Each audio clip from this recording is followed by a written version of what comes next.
Добрый день, дорогие друзья! Вы на канале Мода с Владанной.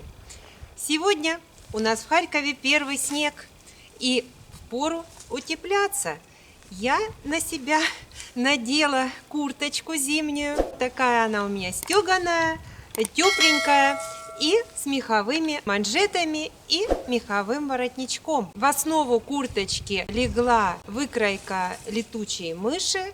Мы с вами это все подробно разберем на столе построения. Курточка простая, очень удобная, объемная. Под нее помещаются теплые свитерочки утепленные. Курточку я делала из готовой стеганой ткани, плащевочка простеганная.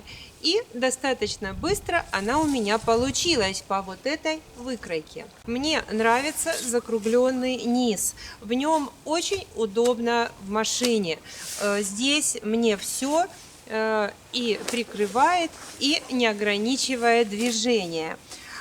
Также воротник. Воротник это просто особая тема. Я его поднимаю, я его закрываю, формирую, как мне хочется. То есть воротник реально шикарный. Я люблю большой воротник. И карманы, накладные карманы, объемные, все в них помещается. И курточка тоже объемная. Получила от супруга комплимент, я в ней как шарик. Это не страшно. Зато я под нее поддела теплый свитерочек объемный, и мне тепло. Смотрим вид спереди и смотрим вид сзади. Вы видите, прочитывается сейчас крой летучая мышь. Все просто, без выточек, с двумя швами, и курточка готова. Все замечательно. Сзади на спинке моя Владанка. Вот такая сегодня модель.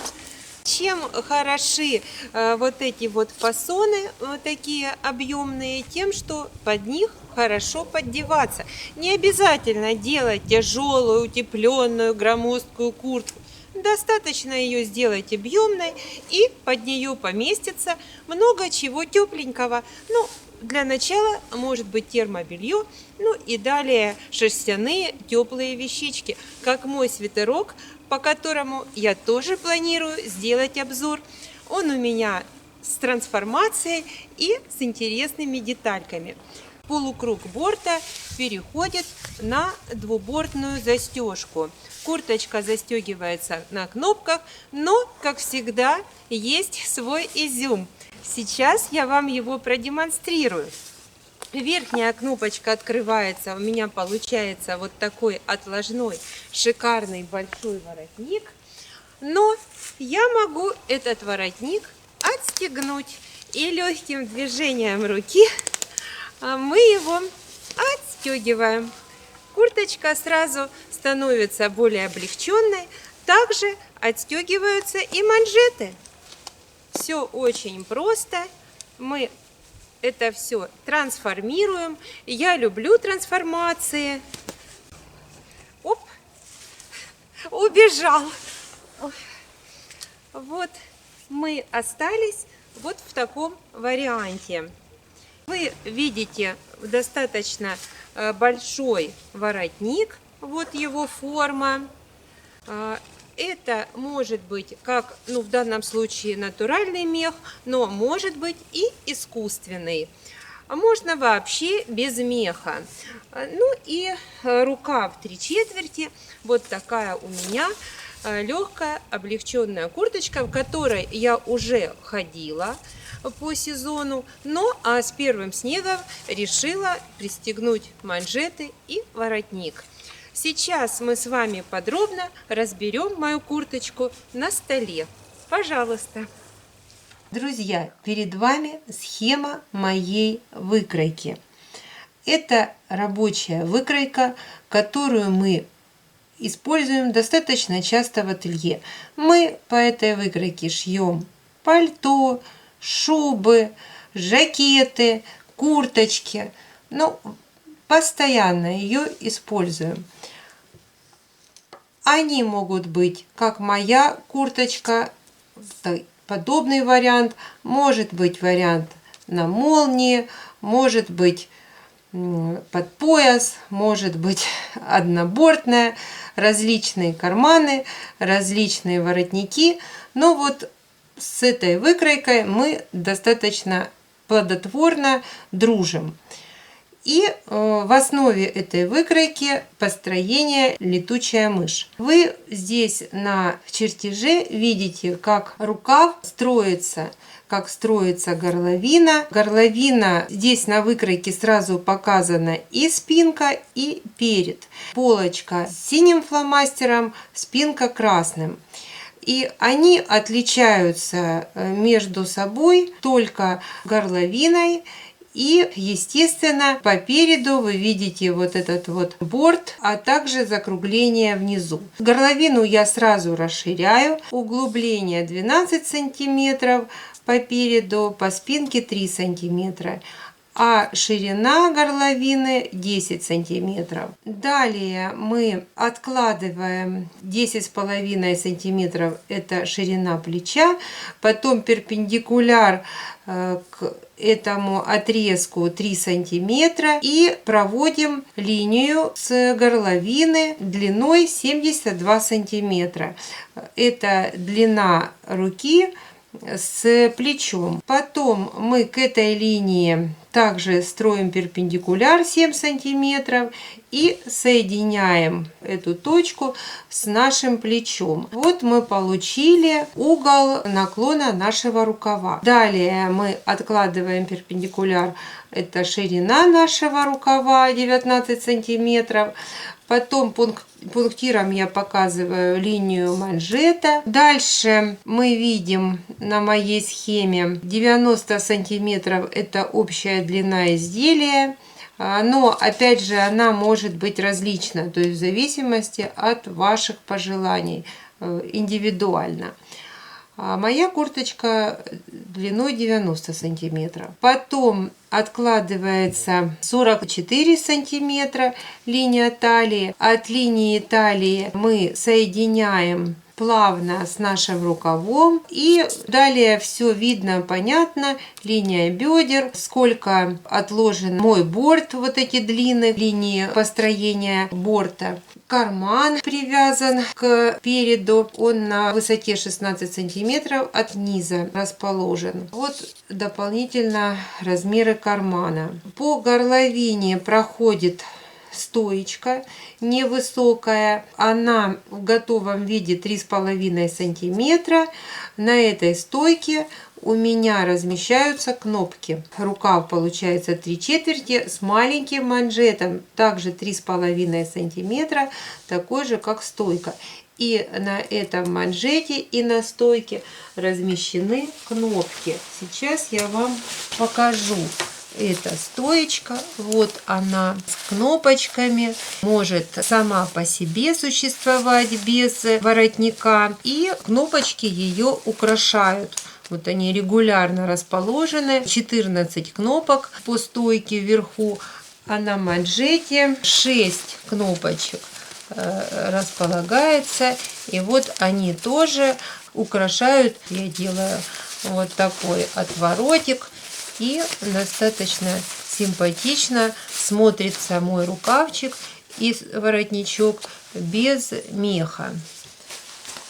Так, по стойке проходит сгиб по маленькой, по воротнику также сгиб, и по середине спинки тоже сгиб. Воротник, длина его 84 сантиметра и длина стойки 84 сантиметра. Что интересно, вы не поверите, первоначально у меня был построен воротник, как обычно, классический вариант. Но когда я его прикладывала уже к готовому изделию, то мне захотелось кнопки поставить не здесь, как в принципе по логике, а поставила я кнопки вот в этой части.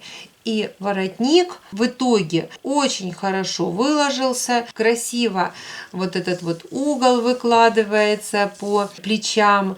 И мне он так понравился больше, чем в классическом своем варианте, в привычном. Поэтому вы можете опять же рассмотреть, как этот воротник лежит, но кнопки я размещала вот с этой стороны. Почему бы и нет? Сейчас я вам это и продемонстрирую. Вот вы видите, кнопочки я разместила по сгибу.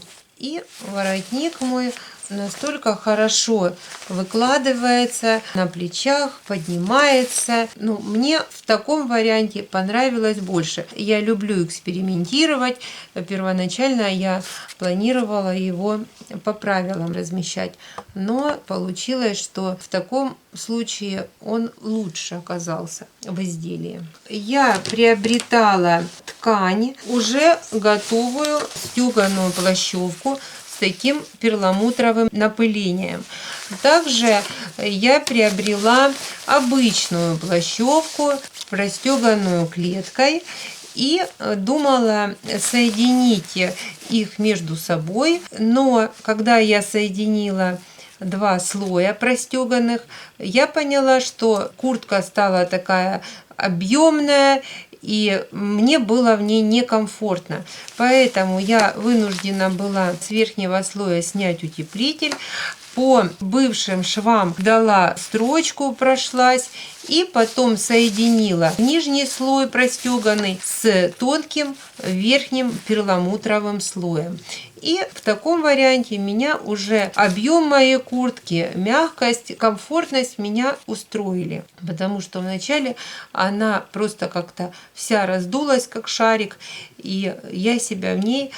Да, конечно, тепло, но ощущения были не совсем комфортные. Все эмпирическим путем. Но, может быть, кому-то нравится, когда все объемно, пышно. Мне понравилось так. Я для вас приготовила образец в миниатюре, как расположить выкройку на ткани. Вот перед нами 1,5 метра ткани и длиной 2,30. А пунктиром показано 2 метра. Это нижний слой нашей курточки, подкладка. Вот сейчас мы будем с вами это все размещать. Это спинка и наш перед. Значит, я загнула манжеты, потому что не получается разместиться, они не помещаются на ширину 1,5 метра. Поэтому манжеты будут у меня отстегивающиеся. В нижней части размещается мой достаточно длинный воротник. Вот он двойной. Манжеты. Ну и наши карманы. Карманы 4 слоя необходимо, потому что они обрабатываются подкладкой. То есть вот 4 кармана. В принципе, можно приобрести вот 2,30 и плюс 2 метра. Это без воротника. Вот если мы, допустим, все это раздвигаем, на 2 метрах, это нижний слой, вот я здесь подписываю 2 метра, а это 2,30 расход ткани. В принципе, можно купить просто плащевку 4,30, выкроить все детали, а верхний слой или нижний простегать. Поэтому варианты могут быть различные. То есть может быть даже проще в одном качестве и в одном цвете купить плащевочку и заготовить верх, подобрать стежку, там крупнее квадраты, меньше, и этой же плащевочкой обработать так, чтобы не было у нас подбортов, вот полностью повторить, обработать верхний слой нижним. Тогда расход ткани 4,30. А если же вы приобретаете разные ткани на подкладку, то вот для нижнего слоя 2 метра, для верхнего 2,30.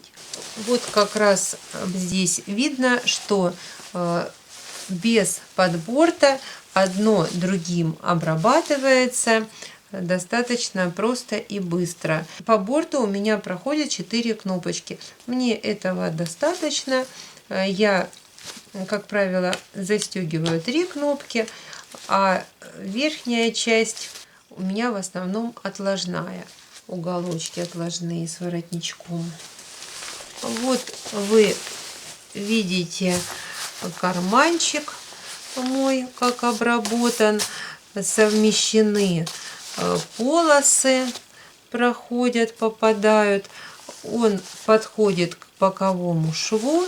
Также он на утеплителе держит форму. Ну вот такой большой удобный карман. Кнопки я устанавливала в своем ателье. У меня есть станок для установки кнопок, но это не проблема. В мастерских можно пробить и сделать кнопки. Ну, также могут быть здесь петли с пуговичками. Или же на молнии это все может пристегиваться. Поэтому, опять же, уже индивидуально свой дизайн может присутствовать. Мы с вами разобрали простую выкройку очень удобной, практичной курточки. Поэтому рекомендую, дерзайте. Друзья, наверняка вам понравилась моя курточка с трансформациями, с такими интересными деталями. Ну, а еще обратите внимание на мою шапочку, на мой беретик. Беретик и сумочка в комплекте. Вот вы видите, моя сумочка и мой беретик. Они с декором бисером, ручная работа, очень душевные, оригинальные, по моей авторской выкройке, как всегда. И я вас могу с этим комплектом познакомить. Поэтому, если он вас заинтересовал, пишите в комментариях свои пожелания. И я, конечно же, сделаю отдельный обзор. А оператор ближе подойдет, у него не все поместилось, поэтому дополнительно можно посмотреть на мою чудесную сумочку. Береты всегда в моде, а тем более с таким душевным, декоративным, гламурным декором, бисером. Иногда нужно позаморачиваться. В принципе, я люблю все просто, но иногда душа просит чего-то вкусненького, вот как в данном случае. Все рассмотрели, ставьте пальчик вверх, подписывайтесь на мой канал. Всего вам доброго и до скорых встреч на канале Мода с Владанной.